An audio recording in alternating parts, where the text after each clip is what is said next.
கர்த்தருடைய பரிசுத்த நாமத்திற்கு மகிமை உண்டாகட்டும். எபேசியர் 5வது அதிகாரம் 8வது வசனத்தை ஒருவர் வாசியுங்கள். Efficient chapter 5 verse 8. முற்காலத்தில் நீங்கள் அந்தகாரமாயிருந்தீர்கள், இப்பொழுதோ கர்த்தருக்குள் வெளிச்சமாயிருக்கிறீர்கள். வெளிச்சத்தின் பிள்ளைகளாய் நடந்து கொள்ளுங்கள். இன்னொருத்தர் வாசிங்க தெளிவா. முற்காலத்தில் நீங்கள் அந்தகாரமாயிருந்தீர்கள், இப்பொழுதோ கர்த்தருக்குள் வெளிச்சமாயிருக்கிறீர்கள். வெளிச்சத்தின் பிள்ளைகளாய் நடந்து கொள்ளுங்கள். ஆமென். நாம் தலைகளை தாழ்த்தி நாம் செபிக்கலாம். கர்த்தர் நம்மோடு கூட பேச முடியாது, நம்மை பலப்படுத்த முடியாது. எல்லாரும் கேளுங்க, என்னோடு பேசும் ஆண்டவரே. ஹல்லேலூயா. உம்மை நாங்கள் துதிக்கிறோம் ஆண்டவரே, உம்மை நாங்கள் ஸ்தோத்தரிக்கிறோம், உமக்கு நாங்கள் நன்றி செலுத்துகிறோம். இந்த புதிய 6வது மாதத்தின் இந்த 2வது நாளுக்காக உமக்கு நாங்கள் நன்றி செலுத்துகிறோம். இந்த வாரத்தின் இந்த முதல் நாளிலும் கூட இந்த சமூகத்திலே நாங்கள் கடந்து வந்து உம்மை துதிக்க, ஸ்தோத்தரிக்க, ஆராதிக்க கிருபை தந்தீர், அதற்காக நன்றி செலுத்துகிறோம்.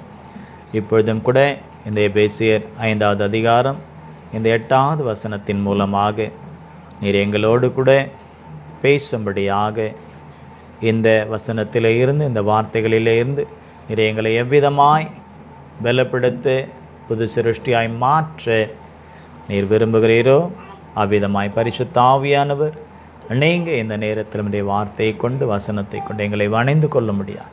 உங்கள் கரத்தில் எங்களுடைய ஆவி ஆத்மா சரீரத்தை ஒப்பு கொடுக்கிறோம். ஏற்றுக்கொள்ளும். நீங்கள் பேசும். நாங்கள் கேட்கிறவர்களாக மாத்திரமல்ல, கேட்டு அதன்படியே எங்களுடைய வாழ்க்கையை நாங்கள் அபியாசப்படுத்த கிருபை தாரும். இயேசுவின் நாமத்தில் ஒப்பு கொடுத்து செபிக்கிறோம் பிதாவே, ஆமென். ஹல்லேலூயா, ஹல்லேலூயா, ஹல்லேலூயா. முற்காலத்தில் நீங்கள் அந்தகாரமாயிருந்தீர்கள், இப்பொழுதோ கர்த்தருக்குள் வெளிச்சமாயிருக்கிறீர்கள். ஆகவே வெளிச்சத்தின் பிள்ளைகளாய் நடந்து கொள்ளுங்கள் என்று சொல்லி பரிசுத்த ஆவியானவர் பவுலின் மூலமாக அன்றைக்கு எபேசியருக்கு சொன்ன அந்த வார்த்தையை தான் இன்றைக்கு இந்த 2024 இந்த ஜூன் மாதம் இந்த 2ஆம் தேதி அவருடைய உயிர்த்தெழுந்த இந்த நாளிலே அவர் நமக்கு இந்த வார்த்தையை கொடுத்திருக்கிறார். நாம் கேட்கிறவர்களாக மாத்திரமல்ல, கேட்டு நம்முடைய வாழ்க்கையில் அதை நாம் நடைமுறைப்படுத்த வேண்டும்.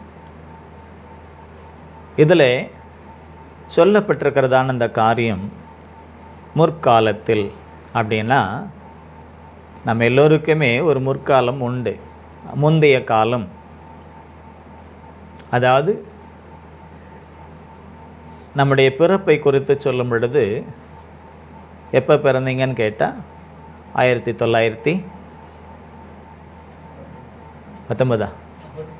89 93 அப்படின்னு நம்ம சொல்கிறோம் இல்லையா.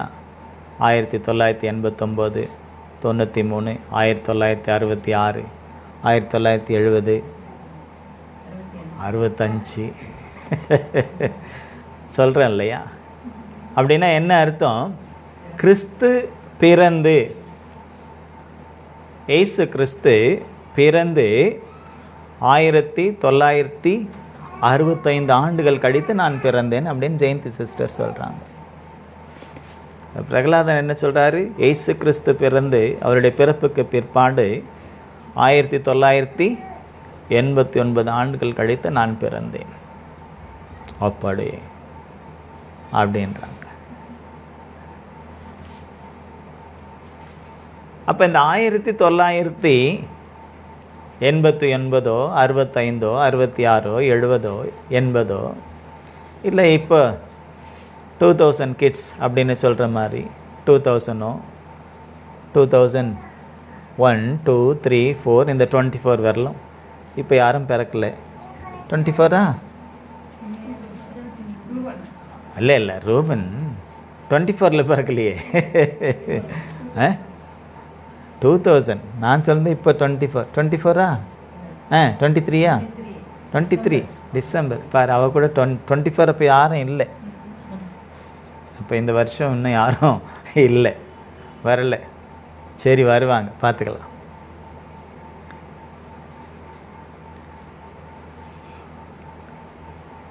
இப்போ 89 இருந்து இப்போ உதாரணத்துக்கு எடுக்கலாம். 89 பிரதர் பிரகலாதன் பிறந்தார். கிறிஸ்துவை ஏற்றுக்கொண்டது 2020, ஸ்நானப்பட்டது 2020. அவர் 1989 பிறந்தார். ஆனால் கிறிஸ்துவை அறிந்து கிறிஸ்துவின் மேல் விசுவாசம் கொண்டு கிறிஸ்துவை ஏற்றுக்கொண்டு ஸ்நானப்பட்டது 2000. அப்போது அந்த கிறிஸ்துவை ஏற்றுக்கொண்ட பிற்பாடு அந்த 2000 வருஷத்துக்கு முன்பதாக 1989 இருந்து 2000 அவர் ஸ்நானப்பட்ட நாள் வரையிலும் அவருக்கு அது முற்காலம். எல்லாருக்கும் அது மாறுபடும், காலம் மாறுபடும், வருஷங்கள் மாறுபடும்.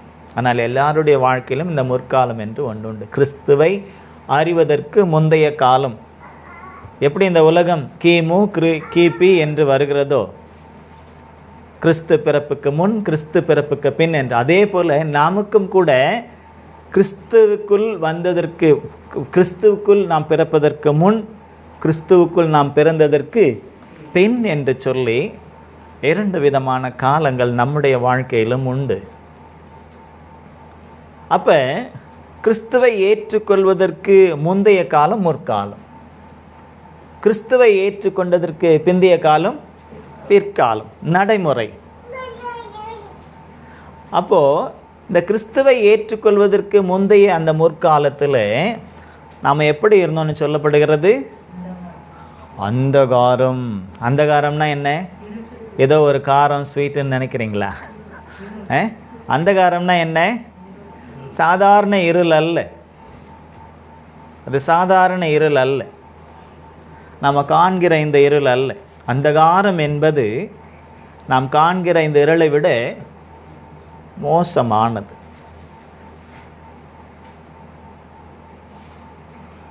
வெளிச்சத்தில் இருக்கிற மாதிரி தான் இருக்கும். இப்போ நம்ம வெளிச்சத்தில் இருக்கோம் இல்லையா? என்ன வெளிச்சம் இது? இது லைட் வெளிச்சம், எல்இடி பல்ப் வெளிச்சம். இதுதான் வெளிச்சம்னு நம்ம நினைக்கிறோம். ஆனால் இந்த வெளிச்சத்தை குறித்து இங்கு சொல்லவில்லை. நம்முடைய வாழ்க்கையினுடைய வெளிச்சத்தையும் நம்முடைய வாழ்க்கையில் உள்ளதான அந்த இருள் அந்தகாரத்தையும் குறித்து தான் இங்கே வசனத்திலே பரிசுத்த ஆவியானவர் அதை சொல்லி பவுல் அதை எழுதி வைத்திருக்கின்றார். இன்றைக்கு அதை ஆவியானவர் நமக்கு உணர்த்துகிறார். நம்முடைய வாழ்க்கையிலே எப்படி நாம் இந்த பூமியிலே பகலும் இரவையும் நாம் பார்க்கிறோமோ, வெளிச்சத்தையும் இருளையும் நாம் பார்க்கிறோமோ, அதே போல் நம்முடைய வாழ்க்கையிலும் கூட அந்தகாரமும் வெளிச்சமும் இருக்கின்றது. கிறிஸ்துவை ஏற்றுக்கொள்வதற்கு முந்தைய அந்த முற்காலம் வேதம் சொல்கிறது அந்தகாரமான நாட்கள். அப்படின்னா கிறிஸ்து இல்லாத வாழ்க்கை எந்த ஒரு மனுஷனுக்கும் இந்த பூமியிலே, மனுஷனோ மனுஷியோ, பெரியவர்களோ சிறியவர்களோ, சிறு பிள்ளைகளோ, வாலிபர்களோ கன்னிகைகளோ, முதிர் வயதானவர்களோ, கணவன் மனைவியாய் உள்ளவர்களோ, விதவைகளோ, யாராயிருந்தாலும், படித்தவர்களோ படியாதவர்களோ, உயர் ஜாதியோ தாழ் ஜாதியோ என்று சொல்லுகிற அப்படிப்பட்ட நிலைமையில் உள்ளவர்களோ, அல்லது உயர அதிகாரத்தில் உள்ளவர்களோ, மெத்த படித்த மேதாவிகளோ, அறிஞர்களோ, சான்றோர்களோ, ஆண்டோர்களோ, தேசத்தை ஆளுகிறவர்களோ, ராஜாக்களோ, மந்திரிகளோ, யாராயிருந்தாலும் கிறிஸ்து இல்லாத ஒரு வாழ்க்கை என்றால் அது அந்தகார வாழ்க்கை என்று வேதம் சொல்லுகிறது. ஆமென், அல்லேலூயா.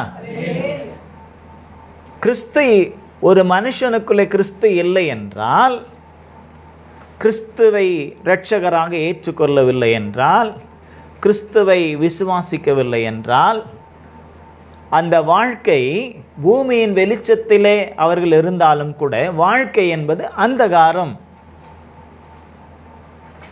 இருளின் ஆதிக்கத்திலே அவருடைய வாழ்க்கை.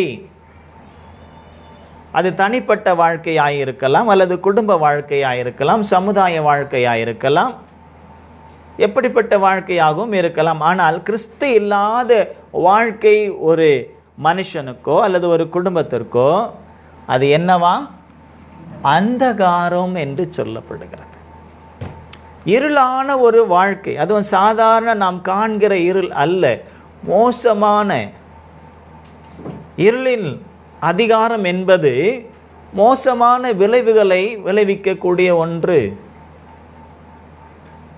இருளிலே அநேக பாவங்கள் நடக்கும், இருளிலே அநேக அக்கிரமங்கள் நடக்கும், இருளிலே அநேக விதமான அநீதிகள் நடக்கும், இருளிலே அநேக காரியங்கள், பிசாசினுடைய காரியங்கள் நடக்கும்.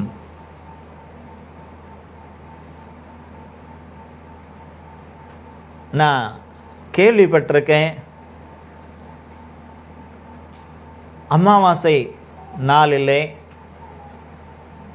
பூமி எப்படி இருக்கும்? இருட்டாக இருக்கும். அன்றைக்கு தான் யாருக்கெல்லாம் கொண்டாட்டம்?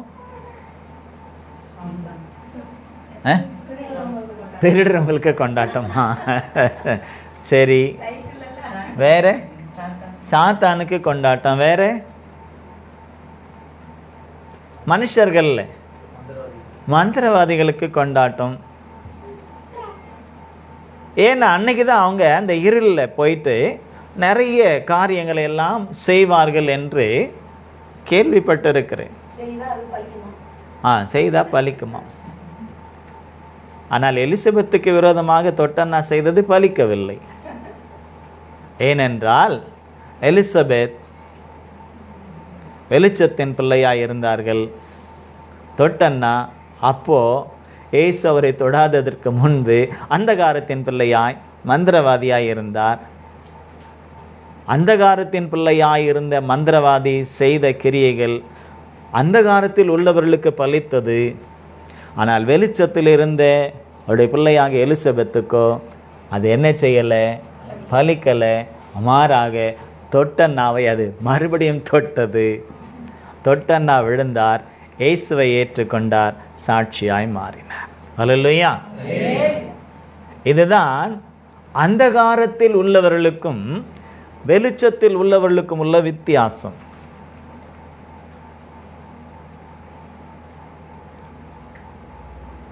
அந்தகாரத்தில் உள்ளவர்கள் ஆட்சியிலே இருந்தால் அந்த தேசம் அந்தகாரத்தில் தான் இருக்கும். ஆமென். அது எந்த தேசமாக இருந்தாலும் சரி, அந்தகாரத்தில் ஒருவர் இருக்கிறார் என்றால் அந்தகார அந்த கிரியைகளில், அந்த பிசாசின் கிரியைகளிலே ஒருவர் சிக்கி இருக்கிறார், அவர் தேசத்தை ஆளுகிறார் என்று சொன்னால் தேசமும் எப்படி தான் இருக்கும்? அந்தகாரத்தில் தான் இருக்கும். அப்ப தேசத்தில் உள்ளவர்களுக்கும் கூட அவரின் நிமித்தம், அந்த அந்தகாரத்தில் உள்ளவரின் நிமித்தம் தேசத்தில் உள்ள மற்றவர்களுக்கும் கூட என்ன தான் கிடைக்கும்? அந்தகாரத்தில் என்ன உண்டோ அதுதான் கிடைக்கும்.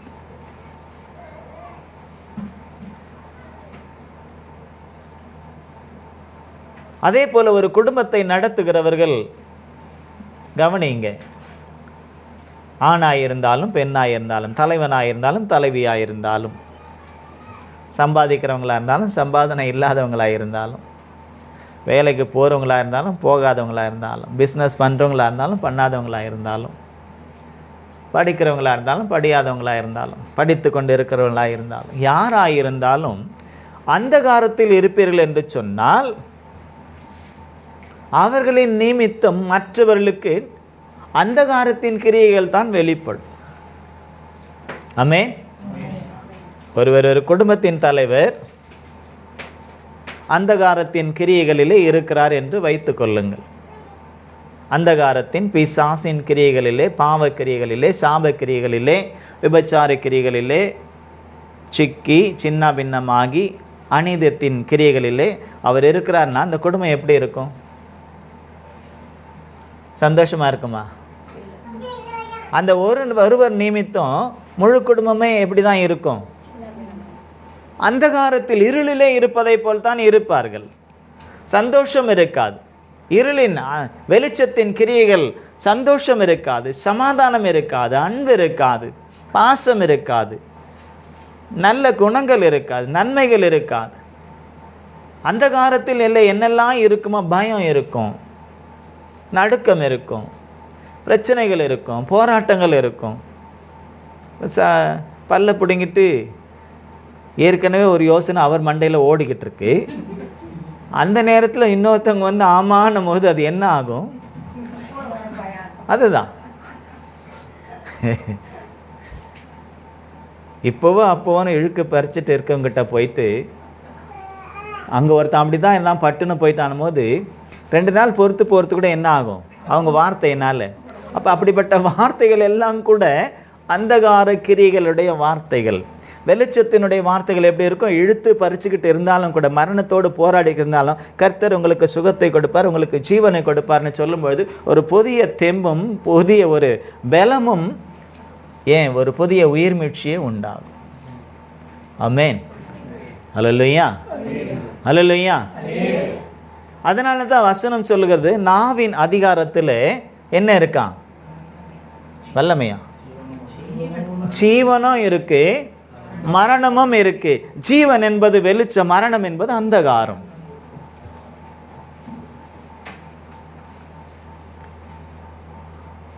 இயேசு கிறிஸ்து ஜீவனை கொடுக்கத்தான் வந்தார். அப்படின்னா என்ன அர்த்தம்? வெளிச்சத்தை கொடுக்க, வெளிச்சத்தின் பிள்ளைகளாய் நடக்க. ஏற்கனவே அவர் சொல்லிட்டே போனார், நீங்கள் உலகத்திற்கு எப்படி இருக்கீங்க? எங்க சொன்னாரு? யோவான்லையா சொன்னாரு? மத்தேயுலையா சொன்னாரு? சந்தேகமாக கேட்டால் நம்மளுக்கே சந்தேகம் வந்து. மத்தேயுல நீங்கள் வாஸ்து பார்த்தீங்கன்னா, சுவிசேஷங்களில் வாஸ்து பார்த்தா தெரியும், நீங்கள் உலகத்திற்கு வெளிச்சமாயிருக்கிறீர்கள், மலையின் மேல் இருக்கிற பட்டணம் மறைந்திருக்கார், மறைந்திருக்கார். அப்ப நம்மளையே அவர் வெளிச்சமா வச்சிருக்கிறாராம். நாம எல்லாம் யாரு? எல்இடி பல்ப் இல்லை, இயேசு கிறிஸ்து என்ற ஒரு பிரகாசமான நீதியின் சூரியன், நீதியின் சூரியனாகிய அவருடைய அந்த வெளிச்சத்தை பிரதிபலிக்க கூடியவர்கள் நாம் ஒவ்வொருவருமே. ஆமென். அல்லேலூயா. இந்த உலகத்தின் வெளிச்சத்தை அல்ல, இயேசு கிறிஸ்துவுக்குள்ளே இருந்து, இயேசு கிறிஸ்துவுக்குள்ளே பிறந்து, இயேசு கிறிஸ்துவுக்குள்ளே வளர்ந்து, இயேசு கிறிஸ்துவுக்குள்ளே இருந்து அவருள்ள அந்த வெளிச்சத்தை நாம் உள்வாங்கி அதை வெளிப்படுத்தக்கூடியவர்கள். அல்லேலூயா, அல்லேலூயா. சின்ன வயசுல நான் விளையாடி இருக்கேன், நீங்க விளையாடி இருக்கீங்களா என்னன்னு தெரியாது. வெளியில கண்ணாடியை வச்சு சூரிய ஒளியில காட்டி உள்ள என்ன செய்வோம்? படம் காட்டும். பார்த்துருக்கீங்களா? விளையாடி இருக்கீங்களா? இப்போ அதெல்லாம் விளையாட முடியுதா? ஓயாமல் இதையே பார்த்துன்னு இருக்க வேண்டியிருக்கு. அன்றைக்கி இருந்த விளையாட்டெல்லாம் போச்சு. இன்றைக்கி பிள்ளைங்களுக்கு மொபைலுக்கு இருக்கிறத காட்டி தான் என்ன செய்ய வேண்டியிருக்கு? சோறு ஊட்ட வேண்டியிருக்கு. அதே பழக்கம் நாளைக்கு அதுங்க மொபைலை விடாமல் அப்படியே கையில் வச்சுக்கிறது. நாம் தான் வழி காட்டுறோம். அதுவும் காட்டுறது மனுஷனையாக காட்டுறோம்? எல்லாம் கார்ட்டூனை தான் காட்டுறோம். மாயையான ஒன்று, இல்லாத ஒன்றை தான் காட்டும். இல்லை, அன்றைக்கி நிஜத்தை காட்டணும், இன்றைக்கி பொய்யை காட்டிக்கிட்டு இருக்கோம். இப்போ வளரும் போது அவ எப்படி வளரும்? மெய்யாவா வளரும்? பொய்யா வளரும். அதுதான் உண்மைன்னு நினைக்கும். இந்த இது என்னது அது? இது என்னது அது? நெரோட்டோ என்னது? இந்த குஸ்தி கிஸ்தி எல்லாம் போடுறாங்களே பசங்க, டபிள்யூ இல்லைப்பா, இந்த கார்ட்டூனில் வருமே நெரோட்டோ, அது என்ன? நெரோட்டோ தானே? அனிமேஷனில் வருது இல்லை? வருவன்கள்லாம் கோபக்காரனுங்களாக தான் இருக்கான். இவன் அவனை அடிக்கிறது, அவன் அதுவும் ஒரு அடி பார்த்தா இங்கேருந்து அங்கே ஓடுவான், இங்கேருந்து அவன் ஓடுவான், மேலேயும் கிளியுமா பிறண்டுக்கிண்டு. இதை பார்க்க பார்க்க பிள்ளைங்களுக்கு என்ன உண்டாகுது? நல்ல புத்தி உண்டாதா? வெறி வெறி வெறி எப்போ பார். அதே மாதிரி இந்த கேம்ங்க இருக்குது, கார் ஓட்டுறது ரேஸு, பைக் ஓட்டுற ரேஸு, அதையே பார்த்துட்டு மேலே யாருன்னா வந்தால் கூட இடிச்சிட்டு போய்கிட்டே இருக்கிறது தான். அப்போ ரோட்டில் எப்படி ஓட்டுவான் அவன்? நரிசத்தில் ஓட்டும் போது எப்படி ஓட்டுவான்? யார் வந்தா என்ன, வரலன்னா என்ன, நான் பாட்டுன்னு போயிட்டுருப்பேன் அப்படின்னு தானே ஓட்டிக்கிட்டு. இன்றைக்கி நிறைய இடங்களில் நிறைய ஆக்சிடெண்ட்டுகள் தெரிந்தே நடக்கிறது. அதற்கெல்லாம் காரணம் என்ன? நம்முடைய நடைமுறை வாழ்க்கையிலே நாம் பிள்ளைகளையும் மற்றவர்களையும் நடத்தக்கூடிய அந்த காரியம்தான். அது ஆரம்பத்தில் என்னமோ நல்லா தான் இருக்கிற மாதிரி இருக்கு, ஆனால் அது வாழ்க்கையே புரட்டி போடுகிறது. அந்தகார கிரியைகளுக்கு நாம் உட்படக்கூடாது. இவைகள் எல்லாம் அந்தகார கிரியைகள். முற்காலத்திலே இயேசு கிறிஸ்துவை ஏற்றுக்கொள்வதற்கு முன்பு மனம் திரும்பி அவருடைய நாமத்தை மகிமைப்படுத்தி ஸ்நானப்படுவதற்கு முன்பு, மனம் திரும்பி ஸ்நானப்பட்டு அபிஷேகத்தையும் பெற்று அவருக்குள்ளே வளர்வதற்கு முன்பு நம்முடைய வாழ்க்கை இருளான வாழ்க்கை, அந்தகார வாழ்க்கை, பிசாசோடு கூட இணைந்த ஒரு பொல்லாத பாவம் சாபம் நிறைந்த ஒரு வாழ்க்கை. இப்படிப்பட்ட வாழ்க்கையில இருந்து தேவன் நம்மளை என்ன செய்திருக்கிறார்? இயேசுவின் நாமத்தினாலே அவருடைய இரத்தத்தை கொண்டு நம்மளை கழுவி சுத்திகரித்து நம்மளை எப்படி வச்சிருக்கிறாரு? இந்த செம்பு பாத்திரம்லாம் இருக்கு தெரியுமா? செம்பு பாத்திரம், பித்தளை பாத்திரம்லாம் அது ஒரு மாதிரி மங்கலாக இருக்கும். அதை பலன்னு ஆக்கணும்னா இப்போ இங்கே அதெல்லாம் இப்போ வந்தது, பீத்தாம்பரம் போட்டு தேய்க்கணும், அதை தேய்க்கணும். முதல்ல என்ன தெரியுமா? சாம்பல் கூட இல்லை. சாம்பல்லாம் இந்த பாத்திரத்துக்கு, அலுமினிய பாத்திரத்துக்கு, இந்த செம்பு பாத்திரத்துக்கும் பித்தளை பாத்திரத்துக்கும் புளியும் செம்மண்ணும் இல்லைன்னா களிமண்ணை வச்சு என்ன செய்வாங்க? நல்லா தேய்ப்பாங்க. பார்த்தா பலன்னு இருக்கும், புதுசு மாதிரி இருக்கும் தேய்ச்சா. நம்ம என்னத்தான் சோப் போட்டு தேய்த்தேன்னு தேய்ச்சாலும் அந்த பளபளப்பு வராது. வராது. என்ன க்ரீம் போட்டாலும் அந்த பளபளப்பு வராது. ஆனால் புளியும் அந்த களிமண்ணையும் செம்மண்ணையும் போட்டு தேய்ச்சா பாத்திரம் எப்படி இருக்கும் தெரியுமா? அந்த செம்பு பாத்திரமும் பித்தளை பாத்திரமும் பலன்னு இருக்கும். இல்லைன்னா இது இந்த எலுமிச்சம்பழம் தோல் கூட போட்டு தேய்க்கலாம். அதே போலத்தான் நம்முடைய வாழ்க்கையும் கூட இருண்டு போயிருந்த அந்தகாரத்தில் இருந்ததான பாவத்திலே, சாபத்திலே, பிசாசின் கிரியைகளிலே சிக்கி இருந்ததான நம்மை, அதில் உடன்று கொண்டிருந்ததான, அதில் ஊறி போயிருந்ததான நம்மை இயேசு நம்மளை சுத்திகரிக்கும்படியாக அவருடைய இரத்தத்தை என்ன செய்தார்? நமக்காக கொடுத்தார். அந்த இரத்தத்தினாலே நாம் சுத்திகரிக்கப்பட்ட பொழுது நமக்குள்ளே ஒரு பளபளப்பு வரல, பிரகாசம் வந்ததாம். ஹல்லேலூயா, ஹல்லேலூயா. அந்த பிரகாசம் ஃபியூஸ் போகக்கூடாது. அந்த பிரகாசத்தை இழந்து விடக்கூடாது. அந்த பிரகாசம் கடைசி வரையிலும் இருக்க வேண்டும் என்று அவர் விரும்புகிறார். நான் பரிசுத்தர், ஆகையால் நீங்களும் பரிசுத்தராயிருங்கள். எப்படி பரிசுத்தமாக இருக்கணும்? உங்கள் நடக்கைகள் எல்லாவற்றிலும் பரிசுத்தராயிருங்கள் என்று 1 பேதுருவிலே நாம் வாசிக்கிறோம். அப்போ முற்காலம் என்பது ஒன்று உண்டு, அதே போல இக்காலம் என்பதும் ஒன்று உண்டு. இப்பொழுதோ, ரைட் நவ், இப்பொழுதோன்னா பிரசன்ட், இப்பொழுது நடந்து கொண்டிருக்கிறதான இந்த காலம் நாம் எப்படி இருக்கிறோமா? கர்த்தருக்குள் வசனம் என்ன சொல்லுது? வெளிச்சமாயிருக்கிறீர்கள். அல்லேலூயா. இயேசு கிறிஸ்துவை ஏற்றுக்கொண்ட ஒவ்வொருவருமே எப்படி இருக்கிறாங்களா?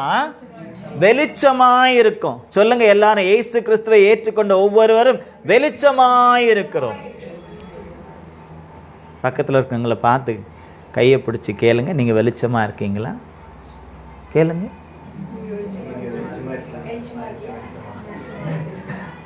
சில பேர் சொல்றாங்க ட்ரை பண்றேன். ட்ரை பண்ணுறேன். நம்ம ட்ரை பண்ணலாம் வராதுங்க. நம்ம ட்ரை ஆனால் தான் வரும், ட்ரை பண்ணால் வராது. ட்ரை ஆகிறதுனா என்ன? மறிக்கணும். நான் அல்ல கிறிஸ்துவே என்று சொல்லி ஒப்பு கொடுக்கணும். பவுல் அதைத்தான் செய்தார். நான் அல்ல கிறிஸ்துவே. அந்த காலத்தில் இருந்து அந்த நாட்களை எல்லாம் நினைத்து அவர் சொன்னார், அதெல்லாம் குப்பை சொன்னாரா இல்லையா? இதெல்லாம் குப்பை. படிப்பு, வேலை, பணம், வேற அந்தஸ்து, அப்புறம் வீடு, அப்புறம் நகையா? அவர் எங்க நகை போட்டார்? என்னமோ உங்ககிட்ட சொன்ன மாதிரி இல்லை இருக்கு. பொன் பொருள். அவர் சொன்னது முக்கியமானதை சொல்லலையே. அவர் சொன்னதில் முக்கியமானதை சொல்லவே இல்லையே. அது சொன்னாதானே பிரச்சனை. என்ன சொன்னார் அவர்? என்ன சொன்னார்? வாசிங்க, பிலிப்பியர் 3வது அதிகாரம் 4வது வசனத்திலிருந்து வாசிங்க. பிலிப்பியன் 3:4 வாசிங்க. சீக்கிரம். பிலிப்பியர் எங்கே இருக்காருன்னு தெரியல. எபேசியருக்கு பக்கத்துலேயே தான் இருக்கிறாரு. எபேசியரை எடுத்து வச்சிருந்தா தானே தெரியும். 3வது அதிகாரம் 4வது வசனத்திலிருந்து வாசிங்க. மாம்சத்தின் மேல் நம்பிக்கை வைக்க வேண்டுமானால் நானும் வைக்கலாம். வேறொருவன் மாம்சத்தின் மேல் நம்பிக்கையாய் இருக்க நினைத்தால் நான் அதிகமாய் அப்படி செய்யலாம். நான் 8ஆம் நாளில் விருத்த சேதனம் அடைந்தவன். இஸ்ரவேல் வம்சத்தான், பென்யாமீன் கோத்திரத்தான், எபிரேயரில் பிறந்த எபிரேயன், நியாய பிரமாணத்தின்படி பரிசேயன், பக்தி வைராக்கியத்தின்படி சபையை துன்பப்படுத்தினவன், நியாய பிரமாணத்திற்குரிய நீதியின்படி குற்றம் சாட்டப்படாதவன் ஆகிலும் எனக்கு லாபமாய் அவைகளை கிறிஸ்துவுக்காக நஷ்டமென்று எண்ணினேன். அது மாத்திரமல்ல, என் கர்த்தராகிய கிறிஸ்து இயேசுவை அறிகிற அறிவின் மேன்மைக்காக எல்லாவற்றையும் நஷ்டமென்று எண்ணிக்கொண்டிருக்கிறோம். போதேன் எண்ணிக்கொண்டிருக்கிறோமா இருக்கு? எண்ணிக்கொண்டிருக்கிறேன். தன்னை பற்றி தான் அவர் சொல்றாரு. என்ன சொல்றாரு? மாம்சத்தில் நான் நம்பிக்கை வைக்கணும்னா இது கிறிஸ்துவை ஏற்றுக்கொண்ட பிற்பாடு இந்த சாட்சி. கிறிஸ்துவை ஏற்றுக்கொள்வதற்கு முன்பு அவருடைய நம்பிக்கை என்ன? மாம்சத்தின் மேல் தான், மாம்ச கிரியைகள் தான், மாம்சத்தின் அந்த அந்தகார கிரியைகள் தான், அந்த பிசாசின் கிரியைகள் தான். கவனிங்க நல்லா. கோட்டை விட்டுட்டீங்கன்னா அப்புறம் நீங்கள் எப்பவுமே மாம்சத்தில் தான் இருக்கணும், அந்தகாரத்தில் தான் இருக்கணும்.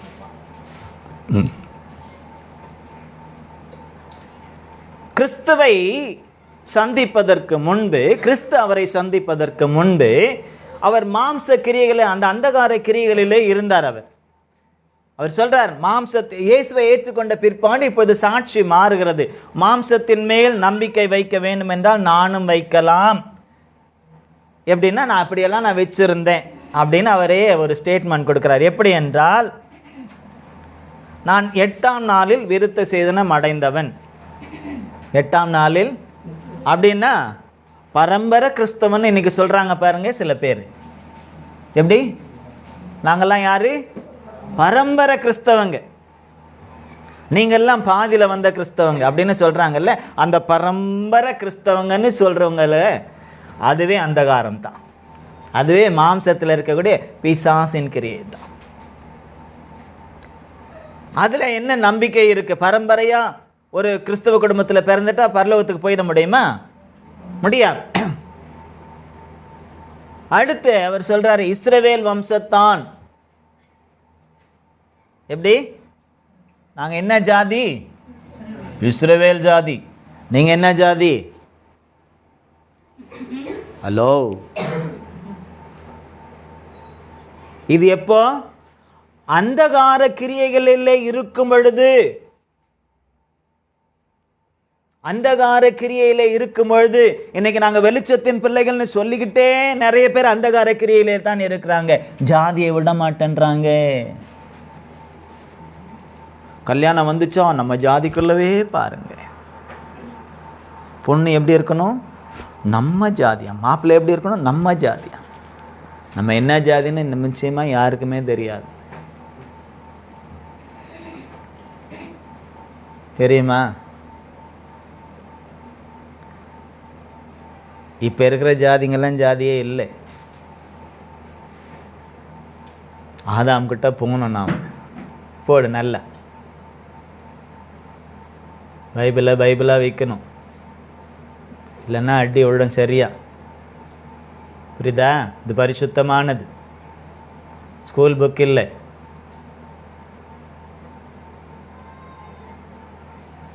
பயன்படுத்தும் போது ஒழுங்காக பயன்படுத்தணும்.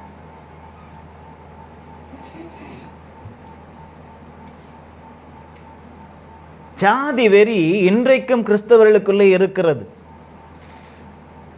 ஆனால் பவுல் சொல்றார், எனக்கே இருந்தது. எப்போ? நான் மாம்சத்தில் இருந்த நாட்களிலே மாம்சத்தின் மேல் நம்பிக்கை வைத்தால் நான் யார் தெரியுமா? அந்தகாரத்தின் அந்த மாம்ச கிரிகளை நான் இருந்தால் நான் யார்? என்ன ஜாதி தெரியுமா? இஸ்ரவேல் ஜாதியான். இஸ்ரவேல் ஜாதியான்னு சொல்லிக்கிறதுல ஒரு பெருமை இருக்குங்க. ஏனால் தேவனால் தெரிந்து கொள்ளப்பட்ட ஜனம். ஆனால் அதற்குரிய தகுதி அவர்கள் இழந்து விட்டார்கள். அது வேற விஷயம். தேவனோட இருந்தால் தான் தேவனுடைய ஜனம். ஒரு காலத்தில் நான் இருந்தேன்னா அதெல்லாம் செல்லுபடி ஆகாது. இன்னைக்கு கூட சில பேர் ஒரு காலத்தில் நான் கர்த்தருக்குள்ள இப்படி இருந்தேன் பாரு, நான் அப்படி இருந்தேன் பாருன்னு சொல்லுவாங்க. இருந்து இப்போ எப்படி இருக்க? முற்காலத்தில் நீ இருந்ததை விட இப்பொழுது நடைமுறையில் நீ எப்படி இருக்க? கிறிஸ்துவை ஏற்றுக்கொண்ட பிற்பாடு நீ எப்படி இருக்கிறாய் என்பதை பிரதிபலிக்கணும். அதைத்தான் இங்கே பவுல் தன்னுடைய வாழ்க்கையை அவர் பாடமாக்குகிறார். ஆவியானவர் அதை உணர்த்தி கொடுக்கிறார், அவர் அதை வெளிப்படுத்துகிறார். நாமும் கூட அதை நம்முடைய வாழ்க்கையை மற்றவர்களுக்கு பாடமாக வைக்கணும். எழுதி நான் இப்படித்தான் வாழ்ந்தேன் என்று சொல்லணும். நம்மளை பார்த்து ஐயோ இவங்க ஜாதி வெறி பிடிச்சவங்க, மத வெறி பிடிச்சவங்கன்னு சொல்லக்கூடாது. நமக்கு ஜாதியும் இல்லை, மதமும் இல்லை. நாம் மார்க்கவாதிகள், மதவாதிகள் அல்ல. நாம் யாரு? மார்க்கவாதிகள். இயேசு ஒரு மார்க்கத்தை நமக்கு காண்பித்து விட்டு போயிருக்கிறார். என்ன மார்க்கம்? இயேசு காண்பித்த மார்க்கம் என்ன?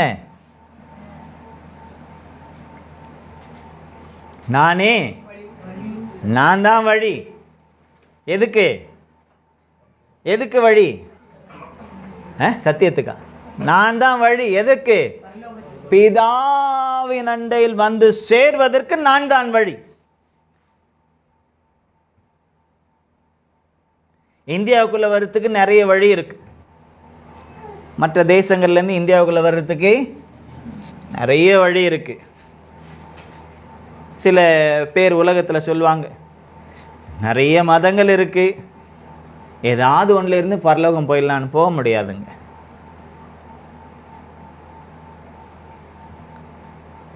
வேதம் நமக்கு அப்படி சொல்லலை. அவர்கள் எதை வைத்து அப்படி சொல்லுகிறார்கள் என்றும் எனக்கு தெரியாது.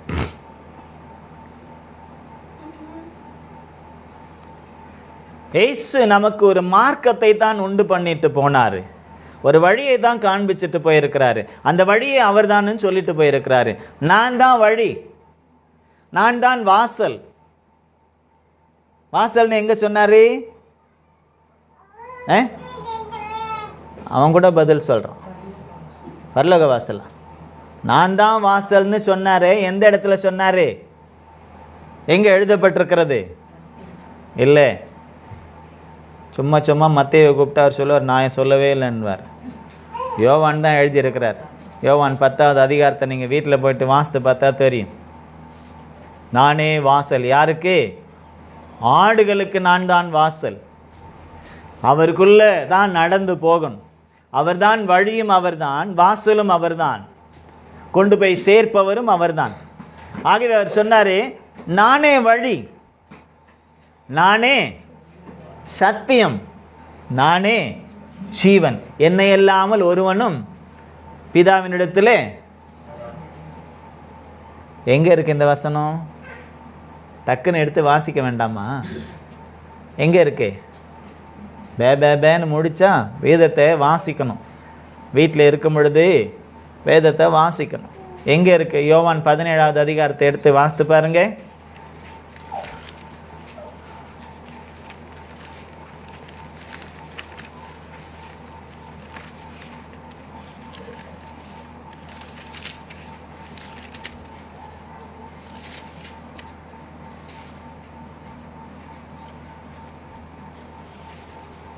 யோவான் 17 14 தேடுறாங்க. வாசிங்க. யோவான் 14வது அதிகாரம் 6வது வசனத்தை வாசியுங்கள். அதற்கு இயேசு ஜான் 14:6. அதற்கு இயேசு நானே வழியும் சத்தியமும் ஜீவனுமாய் இருக்கிறேன். என்னையே அல்லாமல் ஒருவனும் பிதாவினிடத்தில் வரான் அப்படின்னு சொல்லிட்டு போயிட்டார். அப்போ இயேசு ஒரு மார்க்கத்தை காண்பித்திருக்கிறார். அந்த மார்க்கத்திலே நாம் பயணிக்க வேண்டும் என்றால் இயேசு நமக்கு வேண்டும். இயேசு இல்லாத வாழ்க்கை அந்தகார வாழ்க்கை, இருளான வாழ்க்கை, பிசாசின் வாழ்க்கை, பாவ வாழ்க்கை, சாப வாழ்க்கை. அதிலிருந்து விடுபடும்படியாக இயேசு தம்முடைய இரத்தத்தையே சிந்தி நம்மளை என்ன செய்திருக்கிறார்? அந்த அந்தகாரத்திலிருந்து நம்மளை சுத்திகரித்து வெளிச்சத்தின் பிள்ளைகளாய் நம்மை நிறுத்தி வைத்திருக்கிறார். நிறுத்தி வைத்திருக்கிற இந்த காலத்தில் இப்பொழுது இந்த நடைமுறையிலே நாம் எப்படிப்பட்டவங்களாக இருக்கணும்னு பவுல் சொல்றாரு. ஜாதி வெறி பிடிச்சவங்களா இருக்கக்கூடாது, மத வெறி பிடிச்சவங்களா இருக்கக்கூடாது. நாம் எப்படி இருக்கணும்? அப்படி ஜாதி வெறியும் மத வெறியும் இல்லை உலகத்தில் இருக்கிற மாம்சமான கிரியைகளில் வரக்கூடிய அத்தனை கிரியைகளும் நமக்குள்ளே இருக்கணும்னு சொன்னால் நாம் இன்னும் அந்தகார கிரியைகளிலே தான் இருக்கிறோம் என்பதை உணர்ந்து கொள்ள வேண்டும்.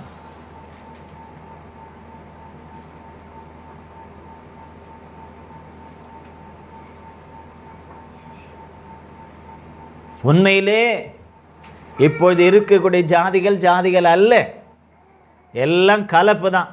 நான் ஏற்கனவே பாஷை எப்படி கலப்பாச்சுன்னு சொன்னேன் இல்லையா? எதுவுமே ஒரிஜினல் பாஷை இல்லை, அதே மாதிரி எதுவுமே ஒரிஜினல் ஜாதியும் இல்லை, எல்லாம் கலப்பாய் போனது. ஆனால் அந்த கலப்பை தான் உண்மைன்னு நினச்சிக்கிட்டு நம்ம என்ன செய்திடக்கூடாது, அதுக்கு வெட்டி மாயக்கூடாது. இவர் சொல்றாரு, நான் மாம்சத்தின் மேல் நம்பிக்கை வைத்தால் நான் யார் தெரியுமா?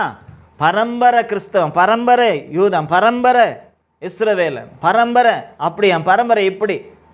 8ஆம் நாள் விருத்த சேதனம் அடைந்தவன், இஸ்ரவேல் வம்சத்தான், பென்யமீன் கோத்திரத்தான், எபிரேயரில் பிறந்த எபிரேயன், நியாய பிரமாணத்தின்படி பரிசேயன், பக்தி வைராக்கியத்தின்படி சபையை துன்பப்படுத்தினவன், நியாய பிரமாணத்திற்குரிய நீதியின்படி குற்றம் சாட்டப்படாதவன் அப்படின்னு நிறைய காரியத்தை சொல்றாரு.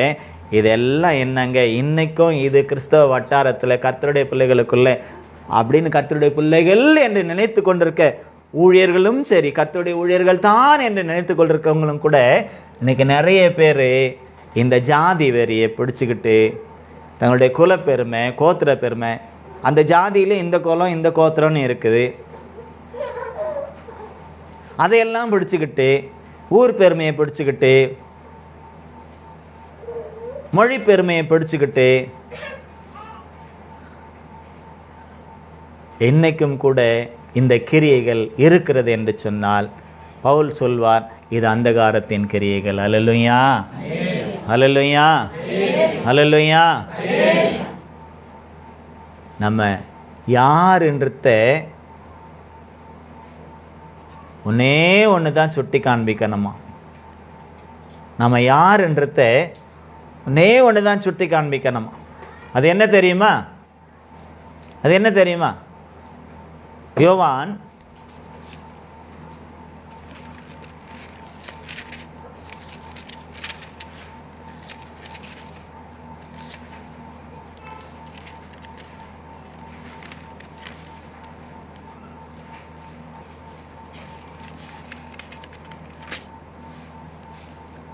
13வது அதிகாரம்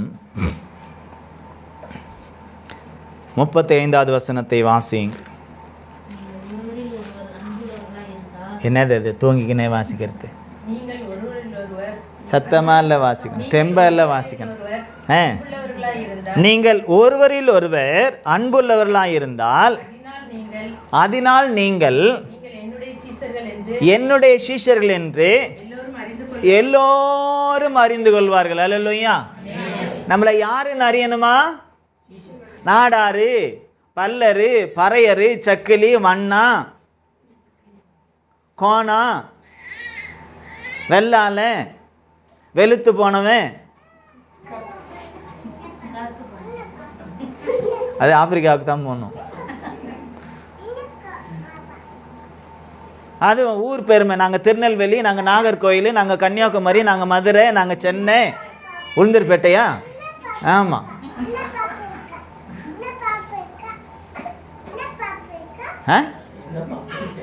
இதெல்லாம் இருக்குது, என்ன பண்ணுறது? ஏதாவது செய்ய முடியுமா? இருக்குதா இல்லையா? அதில் வேற இன்னும் பெருமை. நாங்கள் பேசுகிற தமிழுக்கும் நீங்கள் பேசுகிற தமிழுக்கும் எவ்வளோ வித்தியாசம் பாருங்கள். எங்களை மாதிரி உங்களால் பேச முடியாது. பேசுகிறவங்க யாரும் உள்புறையாகவே பேசுகிறதே இல்லை. இப்போ எல்லாமே இங்கிலீஷ் கலந்து தான் வருது. எல்லா தமிழிலும் இங்கிலீஷ் கலந்து தான் வருது. அது திருநெல்வேலி தமிழாக இருந்தாலும் சரி, கன்னியாகுமரி தமிழாக இருந்தாலும் சரி, மதுரை தமிழாக இருந்தாலும் சரி, சென்னை தமிழாக இருந்தாலும் சரி, கோயம்புத்தூர் தமிழாக இருந்தாலும் சரி, இப்போ சொன்ன மாதிரி உளுந்தூர்பேட்டை, விழுப்புரம், காஞ்சிபுரம் சொல்லிக்கிட்டே போகலாம். நம்ம பேசுகிறது மொழியும் இல்லை, நாம் தூக்கி பிடிக்கிறது ஜாதியும் இல்லை. நம்மை உலகம் நம்மை பார்த்து சொல்லணுமா? என்னன்னு சொல்லணும்? இவர்கள் இயேசுவினுடைய சீஷர்கள். முதல் இயேசுவினுடைய சீஷர்களை பார்த்து கிறிஸ்தவர்கள் என்று சொன்னார்கள். கிறிஸ்தவர்கள் என்று சொன்னார்கள். அந்தியோகியா பட்டணத்தில் உள்ளவங்க தான் முதல்ல இயேசுவோடு இருந்த சீஷர்களை பார்த்து. அதற்கு முன்பு அவங்களுக்கு கிறிஸ்தவங்கலாம் பேரெல்லாம் கிடையாது. கிறிஸ்தவங்கன்னு பேர் அந்த அந்தியோகியா பட்டணத்தில் உள்ளவங்க தான் சீஷர்களுக்கு கொடுத்தாங்க. பட்டமளிப்பு விழா மாதிரி, பிஷப்புக்கு கொடுக்குற பட்டமளிப்பு விழா மாதிரி, ரெவரண்ட்டுக்கு கொடுக்குற பட்டமளிப்பு விழா மாதிரி, ஃபாதருக்கு கொடுக்குற அல்லது பாஸ்டருக்கு கொடுக்குற, எவாஞ்சலிஸ்ட்டுக்கு கொடுக்குற பட்டமளிப்பு விழா மாதிரி அந்த அந்தியோகியாவில் உள்ளவங்க கர்த்தருடைய இயேசுவினுடைய சீஷர்களை பார்த்து கிறிஸ்தவர்கள் என்று சொன்னார்கள். ஏன் சொன்னாங்க? கிறிஸ்துவினுடைய கிரியைகள் அவர்களுக்குள்ளே வெளிப்பட்டதினாலே. அல்லேலூயா. கிறிஸ்துவினுடைய கிரியைகள். முன்ன அவங்களும் கூட எப்படி இருந்தாங்க? மீனை பிடிச்சிக்கிட்டு ஏலேலோ பாடிக்கிட்டு பலவிதமான பேச்சுகள்லாம் பேசிக்கிட்டு பேது இயேசுவை மறுதளிக்கும் போது அந்த பேச்சு வெளிப்பட்டது. அவனை அறியேன், சத்தியமாக தெரியாது அப்படின்னு சபிக்கவும் சத்தியம் பண்ணவும் தொடங்கினார் என்று நாம் பார்க்குறோம். சில நேரத்தில் நமக்கு கூட அப்பப்போ எட்டி பார்க்கும் அந்த பழைய பாஷெல்லாம். கெட்ட வார்த்தைங்க, நல்ல வார்த்தைங்க இல்லை. கோபம் கொப்பளிக்கும் பொழுது அந்த கொப்பளிக்கிற அந்த பபிள்ஸில் என்ன வரும் தெரியுமா? French, Latin. சொல்லுங்க.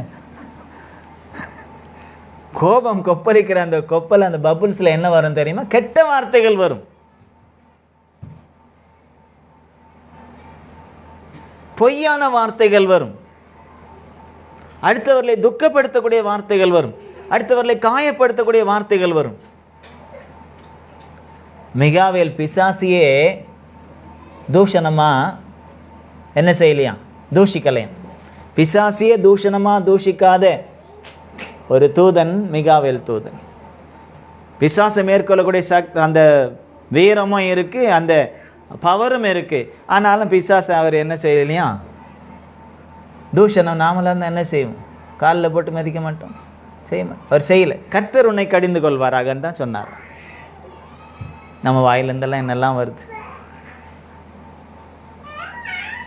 அந்தகாரத்தின் கிரியைகளை மறுபடியும் நமக்குள்ளே நாம் கொண்டு வருவதற்கு பிசாசு நம்மளை அவ்வப்போது தூண்டிக்கொண்டே இருக்கிறான்.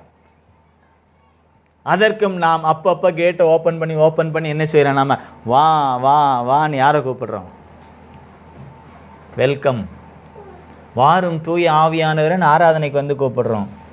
கோபம் கொப்பளிச்சா வாரும் அசுத்த பிசாசே வந்து என் நாவல இருந்து நடனமாடி நல்ல வார்த்தைகள் அல்ல கெட்ட வார்த்தைகள் எல்லாம் பேசுறதுக்கு, சாபமான வார்த்தைகள் எல்லாம் பேசுறதுக்கு, ஜாதி பெருமையை பேசுறதுக்கு, குல பெருமையை பேசுறதுக்கு, படிப்பு பெருமையை பேசுறதுக்கு, ஊர் பெருமையை பேசுறதுக்கு, மொழி பெருமையை பேசுறதுக்கு எனக்குள்ள இருந்து நீ கிரியை செய் என்று நாம் விட்டு கொடுத்து விடுகிறோம் இந்த சரீரத்தை.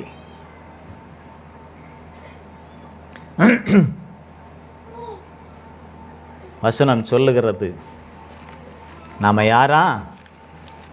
நம்ம யாரு? சீஷர்கள் தான். அன்பு இருந்தால் தான் சீஷர்கள், அன்பு இல்லைன்னா சீஷம் கிடையாது. கிறிஸ்துவின் அன்பை பிரதிபலிக்கணும். கிறிஸ்தவர்கள் என்று கிறிஸ்துவின் கிரியைகளை பிரதிபலித்ததனால் அவர்கள் கிறிஸ்தவர்கள் என்று அழைக்கப்பட்டார்கள். அன்னையிலிருந்து எல்லாரும் கிறிஸ்தவர்கள் கிறிஸ்தவர்கள் என்று எடுத்துக்கிறாங்களே ஒழிய, நம்மளை கூட கேட்டால் நீங்கள்லாம் யாருன்னா என்ன சொல்லுவோம்? ஐ ஆம் ஏ கிறிஸ்டியன். அழகாக இங்கிலீஷில் தான் சொல்லுவோம், கிறிஸ்தவன்னு தமிழில் கூட சொல்கிறதில்ல. ஆனால் கிறிஸ்து இருக்கிறாரான தேடி கண்டுபிடிக்கணும். முன்னெல்லாம் கல், அரிசியில் கல் நிறைய இருக்கும் இல்லையா? பட்டு பட்டுன்னு தேடுவோம், இல்லைன்னா உழைக்கி எடுத்து போடுவோம். இப்போ கல் அவ்வளோவா கிடையாது, கல் நீக்கப்பட்ட அரிசிகள் தான் வருது. இருந்தாலும் ஒரு சில நேரத்தில் மாட்டிக்குது, தேட வேண்டியிருக்கு. அந்த மாதிரி இன்னைக்கு கிறிஸ்தவனுடைய கிரியைகளை, கிறிஸ்தவனுடைய சுபாவங்களை கிறிஸ்தவர்களுக்குள்ளே தேட வேண்டி இருக்கிறது.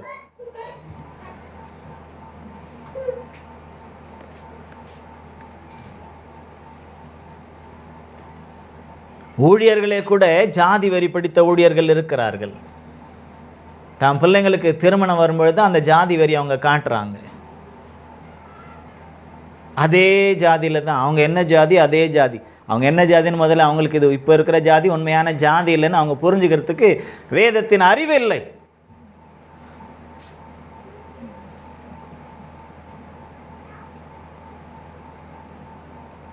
இன்னும்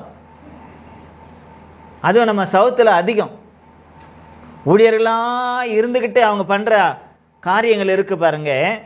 கரெக்டாக அந்த திருமண காலத்தில் பிள்ளைங்களுக்கு கரெக்டாக அவங்க அது நம்மளுதுன்னே போவாங்க. ஆனால் பேசுகிறது மாத்திரம் பெருசாக அவங்கள மாதிரி ஊழியர்களே இல்லைன்ற மாதிரி பேசுவாங்க. நான் நிறைய பார்த்துருக்கேன். பிரியமானவர்களே, நாம் உண்மை உள்ளவர்களாக இருக்க வேண்டும். சத்தியத்திற்கு உண்மை உள்ளவர்களாய் இருக்க வேண்டும். சத்தியத்தை வெளிப்படுத்துவதில் உண்மையுள்ளவர்களாய் இருக்கணும். இந்த ஜாதி என்பது ஏதோ கவர்மெண்ட்ல ஏதோ சில விஷயங்கள் படிக்கிறதுக்கு கேட்குறான், அது கூட தேவையில்லாத ஒன்று தான். அதனால் ஒரு பிரயோஜனமும் இல்லை. கேட்குறாங்க, ஏற்றத்தாழ்வுகள் தான் உண்டாகிறது.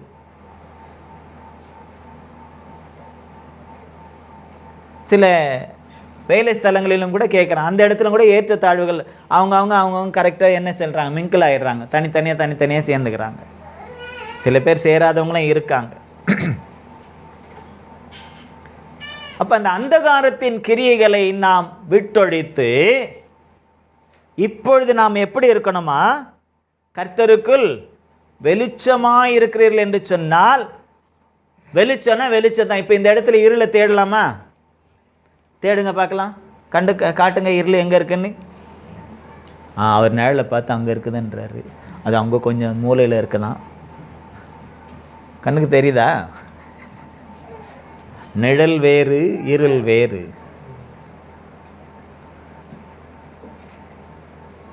இல்லையா?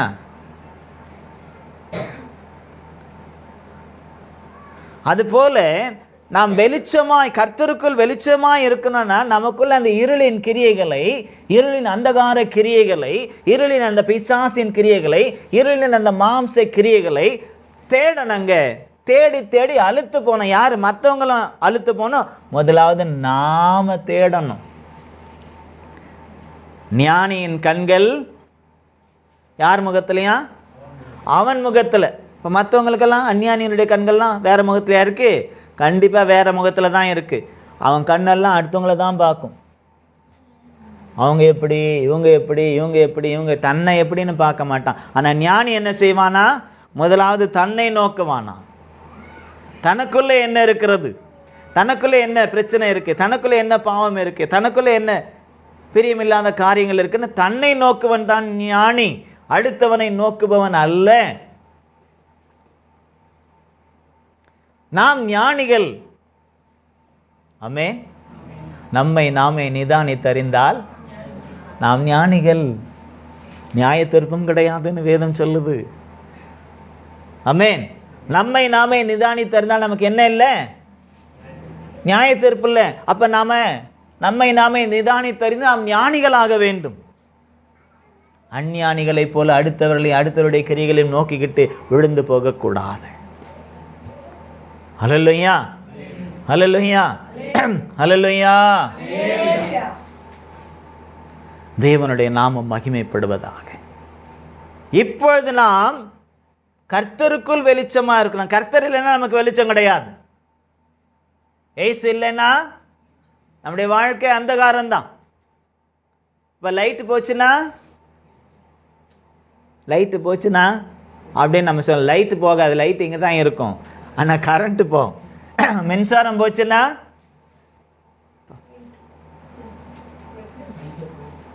லைட்டு அது நல்ல லைட்டாக இருந்தால் கூட, அந்த பல்பு நல்ல பல்பாக இருந்தால் கூட, எந்த பழுதும் இல்லாத பல்பாக இருந்தாலும் கூட, அதற்கு வேண்டிய மின்சாரம் இல்லைன்னா அது பிரகாசிக்காது. ஆமென். கோடி கணக்கில் வாங்கின ஒரு பல்பாக இருந்தாலும் கூட அதுக்கு மின்சாரம் இல்லைன்னா என்ன ஆகாது? பிரகாசிக்காது. அதே போல தான் நம்ம எவ்வளோ பெரிய ஆளாக இருந்தாலும், ஜாம்பவானாக இருந்தாலும், கிறிஸ்து இல்லைன்னு சொன்னால், கிறிஸ்துவோடு நமக்கு கனெக்ஷன் இல்லைன்னு சொன்னால், நாம இருளின் பிள்ளைகளாய், அந்தகாரத்தின் பிள்ளைகளாய் தான் காணப்படும். ஆகவே கர்த்தருக்குள் இப்பொழுது நாம் எப்படி இருக்கிறோமா? வெளிச்சமாய் இருக்கிறோம். சொல்லுங்க, கர்த்தருக்குள் நாம் எப்படி இருக்கிறோம்? வெளிச்சமாய் இருக்கிறோம். அப்ப நாம என்ன செய்யணுமா? அப்படியே வெளிச்சத்தின் பிள்ளைகளாகவே நடந்து கொள்ளுங்கள். மறுபடியும் அந்த இருள் வந்து விடக்கூடாது. சில பேர் கேட்டுக்கிட்டு ஆமென் அல்லேலூயா அப்படின்னு ஒப்பு கொடுத்துட்டு கதவை திறந்து வெளியே போவாங்க. வெளிச்சம் அந்த கதவோடு அப்படியே அடிச்சுன்னு போயிடும், இருள் வந்துடும். போகும்போதே சண்டை போட்டுக்கிட்டு போவாங்க. சபை முடிஞ்சு, ஆராதனை முடிஞ்சு, சில பேர் வீட்டுக்கு போகும்போதே என்ன செய்வாங்க? சண்டை போட்டுக்கிட்டே போவாங்க. இப்போ எங்கே போச்சு அந்த வெளிச்சம்? அப்போ நாம் நடிக்கிறவர்களாக இருக்கக்கூடாது. நடிக்கிறவங்களாக இருக்கக்கூடாது. சினிமா நடிகர்கள் எல்லாம் அழகாக இருக்காங்க இல்லையா? இருக்கிறாங்களா இல்லையா? பார்த்துருக்கீங்களா இல்லையா? அழகாக இருக்காங்க இல்லையா? நீங்கள் தான் சொல்ல மாட்டேன்றீங்க. அதெல்லாம் நான் கேட்கல. அழகாக இருக்காங்களா இல்லையா? அழகாக இருக்காங்க. எதனால் அந்த அழகு? Makeup and backup. கழவனை கூட ஹீரோவா ஒட்டி ஒட்டி ஒட்டி ஒட்டி அங்கங்கே பட்டி பார்த்து என்ன செய்கிறாங்க? ரஜினிகாந்த் தாத்தா தானே? அமிதாப் பச்சனும் தாத்தா தானே? நிறைய கமல்ஹாசனும் தாத்தா தானே? ஆனா வாலிபனா நடிக்கல, அவங்க நடிக்கிறாங்கல்ல. அதற்கேற்ற மேக்கப்பை போட்டுக்கிட்டு என்னெல்லாம் பண்ணணும் அதெல்லாம் போட்டுக்கிட்டு, ஆனால் ஜனம் என்ன செய்யுது? அதுதான் உண்மை நம்பதில்லை. ஐயோ இன்னும் இளமையா இருக்கிறார். அதை கழுவிட்டு வந்தார்னா நீலன் சாயம் வெளுத்து போச்சு, டும் டும் டும் டும். ராஜா வேஷம் கலைஞ்சு போச்சு, டும் டும் டும் டும். காட்டை விட்டே ஓடி போச்சு, டும் டும் டும். நரி கதை தான் ஞாபகத்துக்கு வருது. பார்த்துருக்கீங்களா? அவங்க சில நேரத்தில் மேக்கப் இல்லாமல் சில நேரத்தில் தென்படுறாங்களே, பார்த்துருக்கீங்களா? இவங்களையாடா இப்படியெல்லாம் தூக்கி கொண்டாடுறாங்கன்ற மாதிரி இருக்கும். அந்த சினிமாவில் பார்க்குறதுக்கும் மேக்கப் இல்லாமல் பார்க்குறதுக்கும் ரொம்ப வித்தியாசமாக இருக்கும், ரொம்ப வித்தியாசமாக இருக்கும். அப்போது நடிப்பையும் பொய்யையும் மாயையையும் நம்பித்தான் எனக்கு ஜனங்கள் மோசம் போய் கொண்டிருக்கிறார்கள். ஆமாம், அவர் ஹீரோ வருவார், ஒரு டிஷ்ஷும்னுவார், 10 பேர் போய் விழுவான். நிஜத்தில் வந்து டிஷ்ஷும் சொல்லுங்க, குடு குடு குடு குடுன்னு ஆடும். வாயை கூட திறக்க மாட்டேன்றாங்க. ஏதாவது சமூக சேவைக்காக சமூக நல்ல காரியங்களுக்காக வாயை திறக்கிறாங்களா? நல்ல விஷயங்களுக்கெல்லாம் வாயை கூட திறக்க மாட்டாங்க, மூடிக்கிட்டு போயிடுறாங்க. திறந்தா பிரச்சனை வந்துடும். ஆனால் அவங்க தான் யார்? சினிமாவில் ஹீரோ. நிஜத்தில் அவங்க ஹீரோ இல்லை. நிஜத்தில் ஹீரோங்கெல்லாம் எல்லையில் இருக்காங்க. நிஜத்தில் ஹீரோலாம் எல்லை பகுதியில் போயிட்டு பார்த்தா தெரியும். நிஜத்தில் ஹீரோலாம் அங்கே இருக்காங்க. அதே போல் நிறைய சமூக சேவகர்கள் நிஜத்தில் ஹீரோக்கள், எத்தனையோ பேருக்கு உதவி செய்யக்கூடியவர்கள் நிஜத்தில் ஹீரோக்கள் நிறைய பேர் இருக்காங்க. ஆனால் அவர்களையெல்லாம் தேசம் கொண்டாடாது, அவர்களையெல்லாம் ஜனங்கள் கொண்டாட மாட்டார்கள். அதே போல தான் கர்த்தருடைய பிள்ளைகளும் கூட கர்த்தருக்குள்ளே இருக்கிறேன்னு பிசாசின் கிரியைகளுக்குள்ளே, அந்தகார கிரியைகளுக்குள்ளே, மாம்ச கிரியைகளை இருந்துகிட்டே இயேசுவை நாங்கள் கொண்டாடுகிறோம்னு சொல்றாங்க. இயேசு எங்கன்னு தெரியல.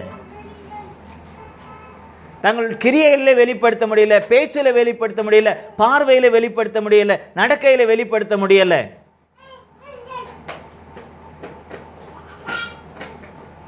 பிரியமானவர்களே, இன்றைக்கு ஆவியானவர் நமக்கு சொல்லி கொடுப்பது, முன்னே நீங்கள் அந்தகாரமாய் இருந்தது உண்மை. அந்தகாரத்தின் பிள்ளைகளாய், பிசாசின் பிள்ளைகளாய், அக்கிரமத்தின் பிள்ளைகளாய், சாபத்தின் பிள்ளைகளாய் இருந்தது உண்மை. அதை யாரும் மறக்க முடியாது, நாமளும் மறக்கவும் முடியாது.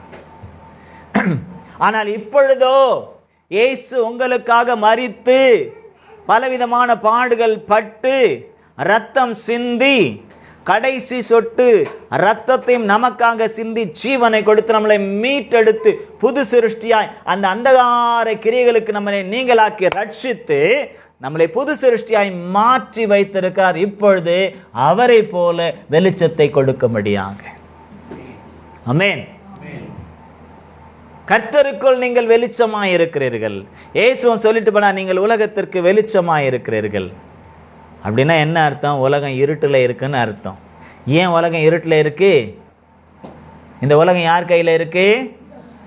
ஆமாம், அவன் கையில் தான். அவனை அப்பயே இயேசுக்கிட்டே கொண்டான், என்கிட்ட தான் இருக்குது இந்த உலகம். என்னை சாஷ்டாங்கமாக விழுந்து பணிஞ்சுக்கிட்டா உங்களுக்கு நான் என்ன செய்கிறேன்? நீங்கள் கஷ்டமே பட வேண்டாம், பாடுபட வேண்டாம், சிலுவை சுமக்க வேண்டாம், கசையடிப்பட வேண்டாம், துன்பப்பட வேண்டாம், பரியாசங்கள் கேட்க வேண்டாம், ஏச்சு பேச்சு கேட்க வேண்டாம், எந்த பிரச்சனையும் இல்லை. ஒன்றே ஒன்று நீங்கள் செய்தால் போதும். அதை எல்லாரும் முன்பதாக கூட இல்லை, இப்படி தனியாக விழுந்துட்டு போயிடுங்களேன். என்ன சொன்னாம? சாஷ்டாங்கமாக விழுந்து பணிஞ்சிட்டு போயிடுங்க, வாங்கிட்டு போயிடுங்க.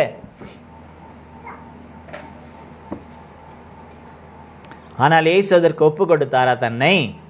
நான் பாடுபட்டாலும் பரவாயில்ல, கசையடிவாங்கனாலும் பரவாயில்ல, என்னுடைய சிரசில் முள்முடிகள் சூட்டினாலும் பரவாயில்ல, சிலுவை சுமந்தாலும் பரவாயில்ல, ஆணிகளால் என்னை துளைத்தாலும் பரவாயில்ல, ஈட்டியால் என்னை குத்தினாலும் பரவாயில்ல, என் முகத்தில் காரி துப்பினாலும் பரவாயில்லை, என்னை நிர்வாணமாக்கினாலும் பரவாயில்ல, என்னுடைய கடைசி சொட்டு ரத்தத்தையும் சிந்த வைத்தாலும் பரவாயில்லை, குறுக்கு வழியில் நான் ஒரு நாளும் நான் போக மாட்டேன். எனக்கு நியமிக்கப்பட்ட பாதை, அந்த மார்க்கத்தில் நான் போய் ஜெயிப்பேன ஒழிய, ஜெயித்து என்னுடைய பிள்ளைகளுக்கு ஜெயத்தை கொடுத்து அவர்களையும் ஜெயத்தின் பிள்ளைகளாய் நான் மாற்றுவேனே ஒழிய, ஒரு நாளும் பிசாசே உன்னுடைய இச்சைக்கும் உன்னுடைய சதி திட்டங்களுக்கு நான் ஒரு நாள் என்ன செய்ய மாட்டேன்? அடிபணிய மாட்டேன். அப்பாலே போ சாத்தானே என்று சொல்லி ஜெயித்தவர் நம்முடைய கர்த்தராகிய இயேசு கிறிஸ்து. அல்லேலூயா. அவருடைய பிள்ளைகளாகிய நாமும் கூட அவருடைய பாத அடிச்சுவடையில நாம் கடந்து போய் வெளிச்சத்தின், அவரை போலவே வெளிச்சத்தின் பிள்ளைகளாய் நாம் நடக்கணும். ஏனென்றால் இந்த உலகம் இருண்டவனுடைய கரத்தில் இருக்கிறது, விழுந்து போனவனுடைய கரத்தில் இருக்கிறது, அந்தகாரத்தில் உள்ளவனுடைய கரத்தில் இருக்கிறது, அக்கிரமக்காரனுடைய கரத்தில் இருக்கிறது, உபச்சாரனுடைய கரத்தில் இருக்கிறது, பாவத்தை சுமந்து கொண்டிருக்கிறவனுடைய கரத்தில் இருக்கிறது, பாவத்தை உற்பத்தி செய்கிறவனுடைய கரத்தில் இருக்கிறது, சாபத்தை உருவாக்குறவனுடைய கரத்தில் இருக்கிறது. அந்த அந்தகார கிரியைகளுக்கு நாம் என்ன செய்யக்கூடாது? உட்படக்கூடாதுன்னு சொன்னா, நம்ம ஞான ஸ்நானம் எடுக்கும்போது ஒரு பாட்டு பாடணுமே, ஞாபகம் இருக்கா? ஞாபகம் இருக்கா? பாட்டே பாடலையா? பாடினாங்க, எனக்கு தெரியல, நான் தண்ணியில் முழுகிட்டேன்.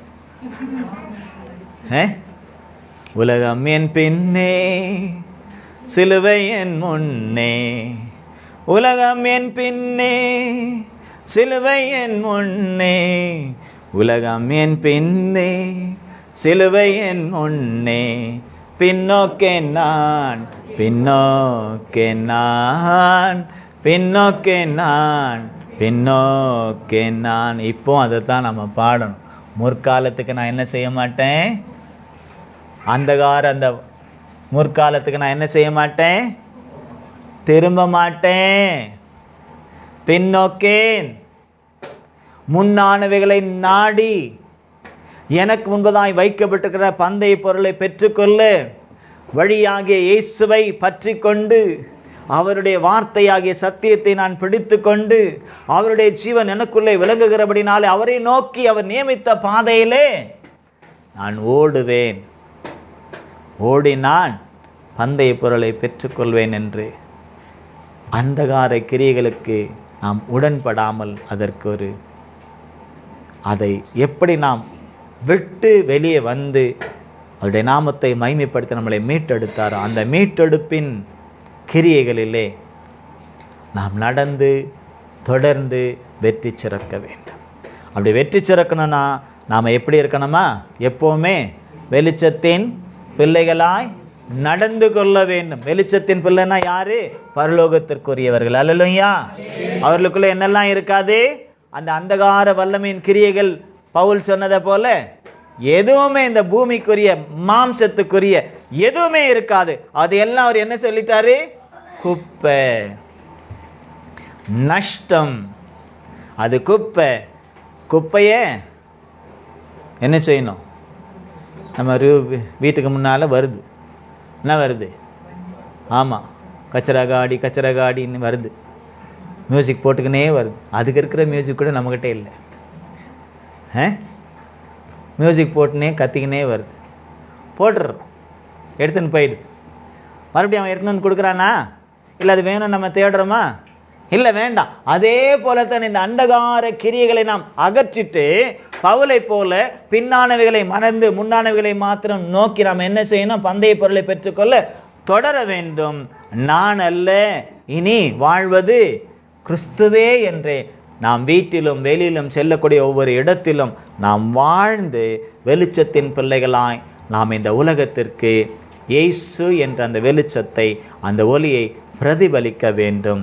பிரதிபலித்து அந்தகாரத்தில் உள்ளவர்களை நாம் என்ன செய்யணும், ஒளியினிடத்திலே கொண்டு வந்து சேர்த்து அவருடைய வாழ்க்கையும் கூட ஒளிமயமாய் மாற்ற வேண்டும். அதற்காகத்தான் இந்த பூமியிலே அவர் நம்மை வெளிச்சத்தின் பிள்ளைகளாய் நீங்கள் நடந்து கொள்ளுங்கள் என்று சொல்லுகிறார். நீங்கள் உலகத்திற்கு வெளிச்சம் என்றும் சொல்லுகிறார். ஆகவே நம்மளை ஒப்பு கொடுப்போம். ஆண்டவரே, நான் வெளிச்சத்தின் பிள்ளையாய் நடந்து கொள்ள உடைய பரிசுத்த ஆவியினாலே என்னை எப்பொழுதும் நிறைத்து என்னை நடத்தும் என்று சொல்லி நம்ம எல்லாரும் ஒப்பு கொடுத்து நம்ம ஜெபிக்கலாமா? எல்லாரும் ஒப்பு கொடுத்து நாம் ஜெபிக்கலாம். ஹல்லேலூயா. நாங்கள் துதிக்கிறோம் ஆண்டவரே, ஸ்தோத்தரிக்கிறோம், உமக்கு நன்றி செலுத்துகிறோம். அப்பா, முன்னே அந்தகாரமாய் இருந்தீர்கள், இப்பொழுதோ கர்த்தருக்குள் வெளிச்சமாய் இருக்கிறீர்கள், வெளிச்சத்தின் பிள்ளைகளாய் நடந்து கொள்ளுங்கள் என்று சொல்லி நீர் எங்களுக்கு கொடுத்த இந்த நல்ல ஆலோசனைக்காக, எங்கள் கண்முன் நிறுத்தின நல்ல சாட்சிகளுக்காக உமக்கு நாங்கள் நன்றி செலுத்துகிறோம். நாங்கள் எவ்விதமாய் ஆண்டவரே மாம்ச கிரியைகளை, அந்த அந்தகார கிரியைகளை எங்களை விட்டு அகற்றி, குப்பையை போல் அவைகள் எல்லாம் ஒதுக்கி அகற்றிவிட்டு வெளிச்சத்தின் பிள்ளைகளாய் நாங்கள் எவ்விதமாய் நடக்க வேண்டும் என்று இன்றைக்கு நீர் எங்களுக்கு போதித்த இந்த வார்த்தையின்படியே நாங்கள் தொடர்ந்து செயல்பட உடைய பரிசுத்த ஆவியானவர் மூலமாக என்னையும் உமது பிள்ளைகளையும், இந்த ஆன்லைனில் பார்த்து கொண்டிருக்கிறவர்களையும், இனிமேலும் பார்க்க போகிற ஒவ்வொருவரையும் நீரே பலப்படுத்தி உமக்குள்ளே வைத்து நடத்த வேண்டுமாய், வெற்றி சிறக்க கிருபை செய்ய வேண்டுமாய், அருமை இரட்சகரும் மீட்பரும் ஆகிய இயேசு கிறிஸ்துவின் விலையேற பெற்ற நாமத்திலே எங்களை சமர்ப்பணம் செய்கிறோம் எங்கள் ஜீவனுள்ள நல்ல பிதாவே, ஆமேன். கர்த்தர் விதமாய் செய்தபடினாலும் செய்ய போகிறபடினாலும் முறை ஸ்தோத்தரிப்போம். Praise the Lord, praise the Lord, praise the Lord, praise the Lord, praise the Lord. கர்த்தர் உங்களை ஆசீர்வதிப்பாராக. God bless you.